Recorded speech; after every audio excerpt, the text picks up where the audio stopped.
Hello everybody, welcome back to Red Sands Character Creation Part 7.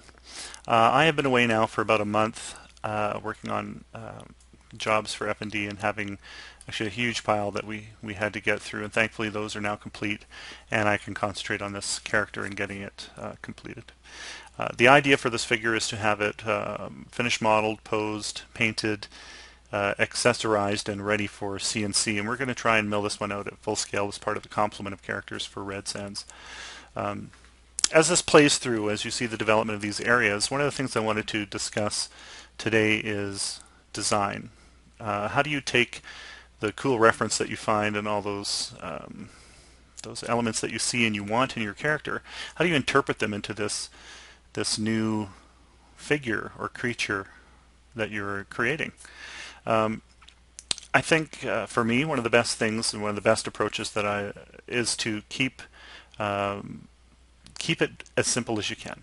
There's nothing worse than copying reference exactly. It's not going to, if you're trying to create a unique character, there's nothing less unique than copying something right off of a page, whether that is a style of mechanical movement in terms of a joint or finger or posture or something like that. I think what you have to do is and what works for me is breaking out the image into really simple forms and shapes, really simple principles, breaking down mechanical motions of anatomy into the simplest elements that you can, and then applying those to your character.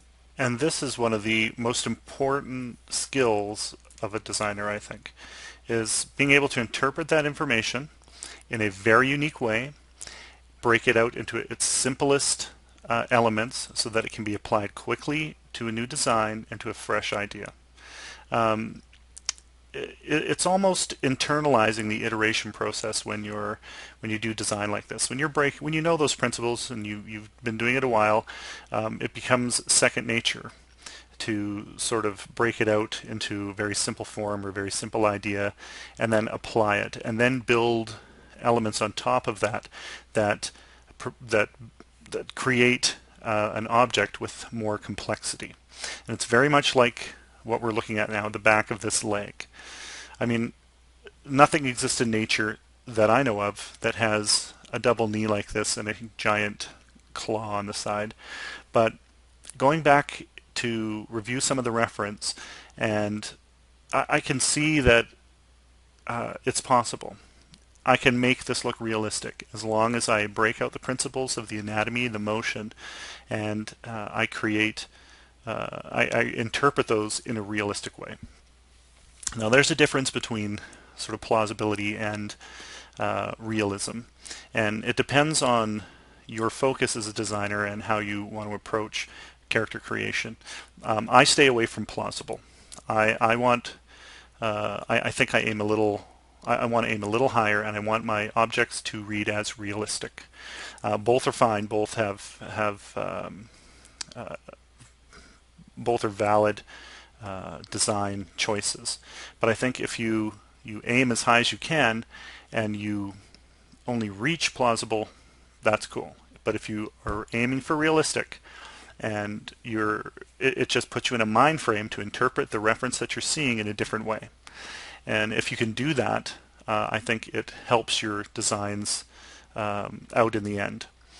So one of the cool things just about design and designers in general is that nobody interprets the same kind of reference in the exact same way. And I think that is a huge plus. That is a massive advantage. And if you, like myself, when we put a design team together, or we have people come in and we discuss ideas, or we're trying to grow a concept for a client, I don't want to be the only one in the room. And I certainly don't want 10 Camerons sitting around the table discussing the idea, because we're all going to walk off the same cliff at the exact same time thinking the exact same thing. That it's not productive for anybody, and in a production environment, it's the worst thing you can do. I think in my experience so far, having a diverse group of people in that room interpreting the information in their unique ways and communicating those ideas to one another is the biggest advantage, because you walk out of that office, whether that's character design or commercial or piece of public artwork, um, with the best idea you can possibly get.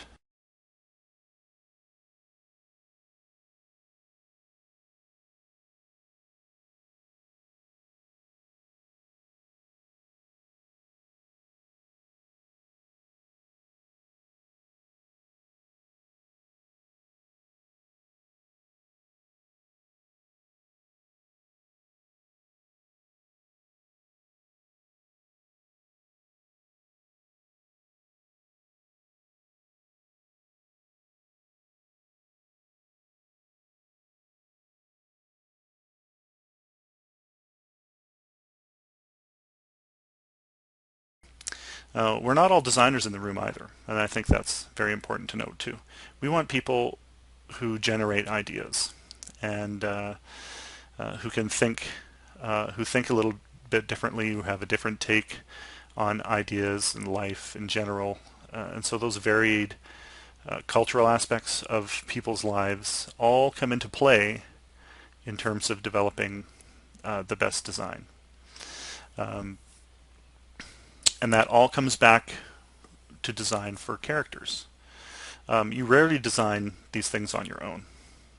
You're discussing them with people. You have directors and producers and other people in the room feeding you ideas, and they're hiring you for your ability to generate ideas and to interpret ideas and to put it into a format that everybody understands, a common language of either illustration or sculpture, and getting that material out in a way that everyone next in line in the pipeline can understand, interpret, and prepare in terms of final production pieces. I think it's really important to remember that you're part of a group, you're part of a team, and that you have a responsibility to collect that information and pass it on as best you can. And in the beginning of my career, and still struggle with it today, is getting all of that information together. But you do it every day, and it gets easier and easier. And it has been pretty fun learning this whole process and sharing it and training and teaching others to do the same. And I've had a blast so far. Getting back to this character and applying some of those design principles and sort of art direction principles to this particular character. I think it's important to have weight and address issues of size, mass, the effects of gravity as it compresses against the floor. I like to add a little push out at the sides of the foot or the heel. There's another video on YouTube. I'm sculpting a foot, and I think it was for the Whitico character, where it's demonstrated fairly well in terms of understandable anatomy for people if you want to go back and check those. But having, what makes a character feel like it has form and mass is how the muscles and flesh and guts of the character hang off the frame. And to do that, you first have to understand the frame. You first have to build the frame. And, one of the things that I'm developing another course right now that kind of breaks all this stuff up into more digestible pieces. But what you should be concentrating on, even though this is you're only seeing the development of the outside of the form, is in your brain thinking about the internal forms and how they are affected, or how the flesh hangs off of those, and how gravity is affecting that slinging action off of all the hard surfaces of the internal structure of this character. These are feet, and they have a purpose. So designing with that in mind helps one guide you to a set of conclusions. If you know where you're going in terms of having this figure stand on those 2 feet, you know there's going to be weight applied, compression, the mass under the foot is going to get pushed out a little bit. And these are some of the things that you have to keep in mind as you're designing. Part of that comes with experience, part of that comes with interpreting reference, and part of that is just applying the simple principle of mass on a soft object. Again, one of the most important things I think for designers and that I look for sure is being able to simplify the interpretation of reference, simplify forms, and then apply them to certain design situations or certain elements of the brief that are provided by a client, so that you can get through the design process a little bit faster. It's a great experience to have, and in anyone's career you're just going to get more and more experience, and you're going to get better and better at it as well.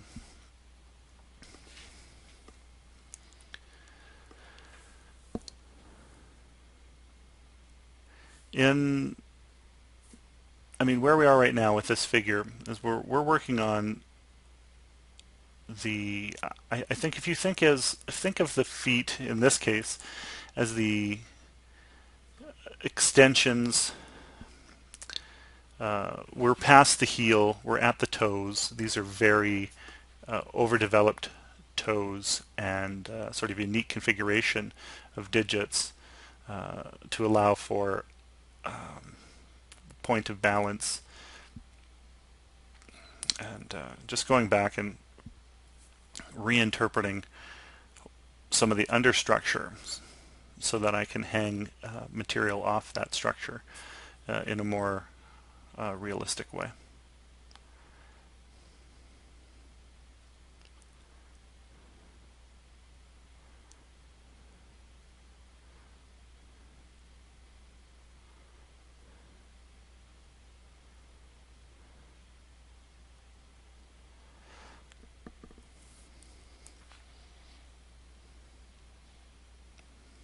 Sometimes it's a little mesmerizing watching the the little red dot move on the screen.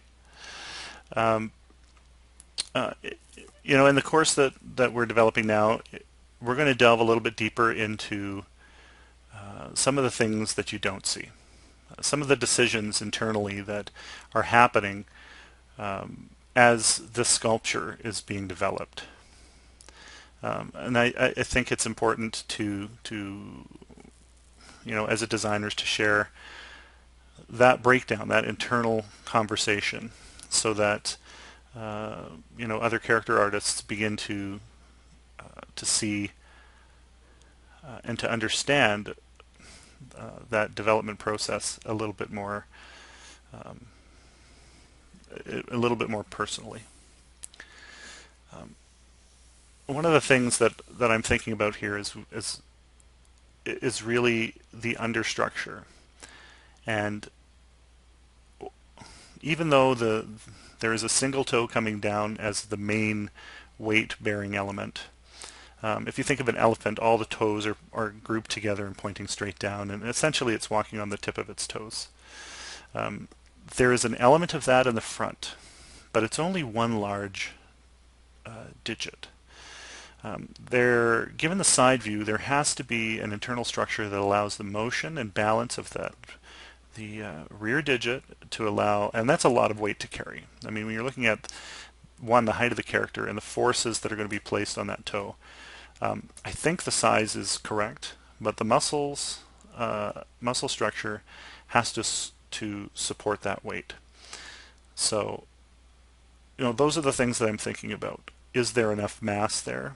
Is there enough strength in that digit to fully support the character? I'm always asking myself, how is it going to walk? And this was a difficult one. I think I said at the beginning of this, it was an unusual form to start with, and I don't want to fake it. I don't want to just go, well, that's good enough, that's plausible. we'll let that one slide. I think you've got to first try to make it as realistic as possible, and then you can, if you're in a production environment, you can choose your battles, where to take away, where to push a little further. And the discussions with directors and producers, you can decide as a group where to dial it back a little bit.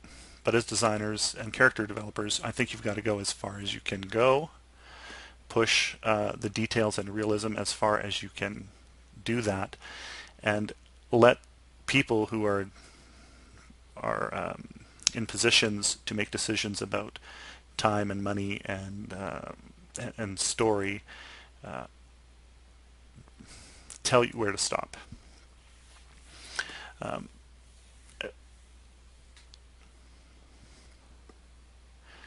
As an art director in our shop, that is sort of the my main purpose is to first push as far as I can possibly go, and then in the discussions with management and clients and everything, dial it back to what is doable.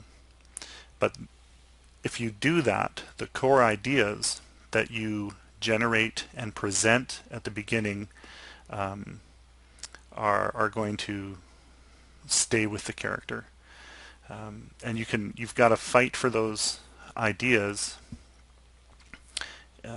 with your group of designers or your production team. You got to, as a designer, you got to fight for those ideas and get as much of them in as possible. And there's going to come a time, and money and budget and timeline, where you just have to stop. And those decisions happen as a group. But you've got to put your best ideas forward.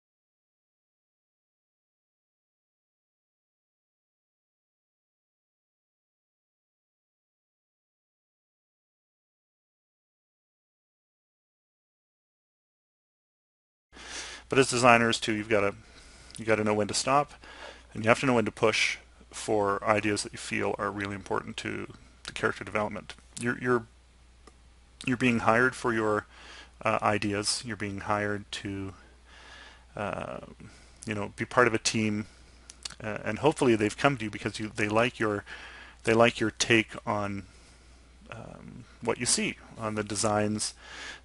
From the designs that you've created, they like the way you're interpreting the world, and they want to see a little bit more of that for their film or for their project. And if they let you do what you do best, they're going to get the best work out of you possible. And as an art director, when I bring in other designers to do work, that's what I want: a diverse group of people who generate good ideas and who fight for the best ones. And in the end, you, as the sort of leader of that crew, you decide how far you can take it, where to dial it back, and become responsible for hitting the milestones required by production. And whether that's theater or film or props or artwork, you just have to decide where you're going to get pushed around and where you won't. One of the things that I'm doing now, and actually, in partway through this particular filming, I switched it over to 4R4, the new version of Zbrush, which is fantastic. I just stopped doing sculpting here for a second, and I developed an alpha in 2.5D, just a quick alpha form to speed up just overall general texturing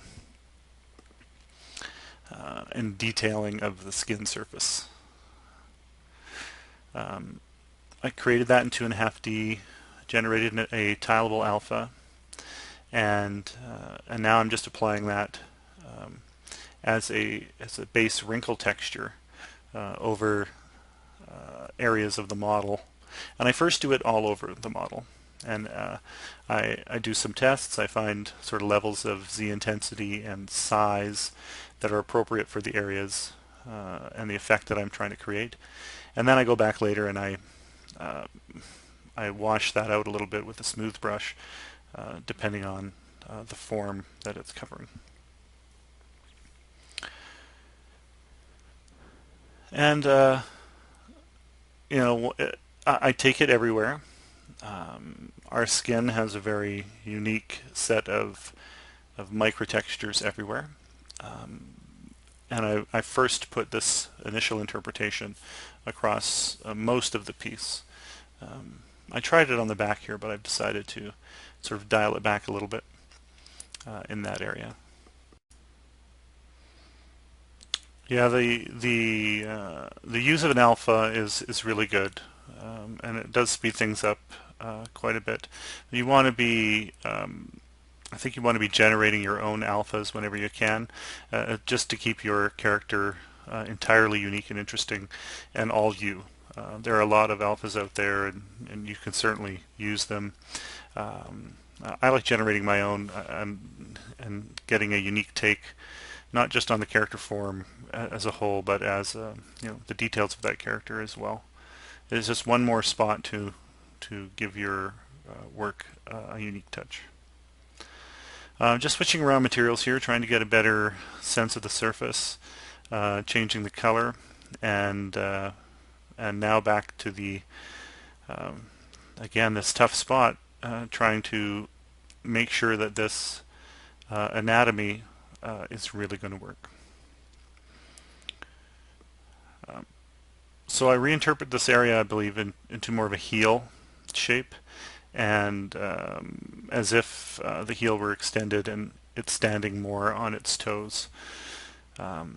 So we go back and develop aiming for realistic muscle structure and internal anatomy to sell this element. And it was a tough one. It's an odd shape for sure. I think in the end, I think I achieved what I was looking for. We may still see touches there as it develops, but yeah, it's developing really well, and I think in a very believable way.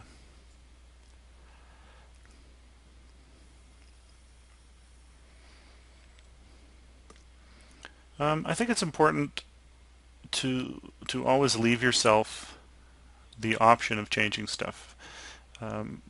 Being flexible and giving yourself permission to change things is important as well. You don't want to lock yourself in or become so precious with it that you don't want to change any of it at all.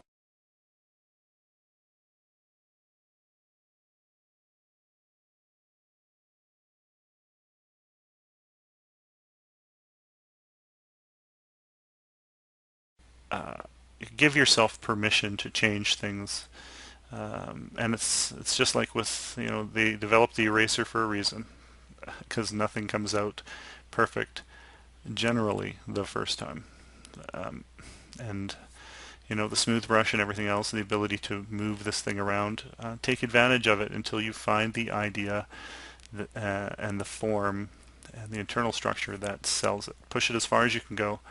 And like I said, then dial it back where you have to. But don't give up at the beginning or settle at the beginning by just aiming for plausible. You want realistic at first, and then pick your battles where you have to.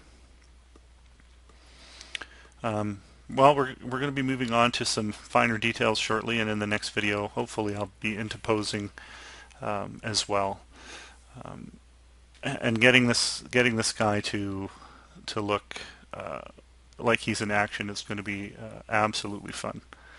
And I'm ready to see this one on a stand, completed and looking cool, I hope.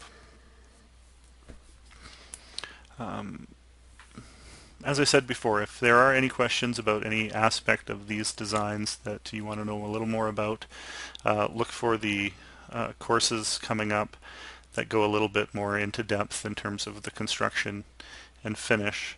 of these characters, as well as feel free to email me. I'm sure they're at the bottom of the post at ZBrush Central, and also my website or the YouTube. You can certainly email me if you have to. Contact information is all there. I'm happy to help out if you have questions. I guess just lastly, just to kind of round out the whole design discussion, if you had to leave these sessions with just one thing to remember, I think it would be keep your interpretation of the reference as simple as you can. Apply those simple principles to your character and then develop it into its complexity from there. And push it as far as you can go, because you can't go wrong. In the end, that level of work and thought behind your character will show. And certainly in production, when you have to dial it back, that's when you make your choices. But give your client everything you can and let them decide where to stop. And then part of your job is managing those changes and developments to the end of the project.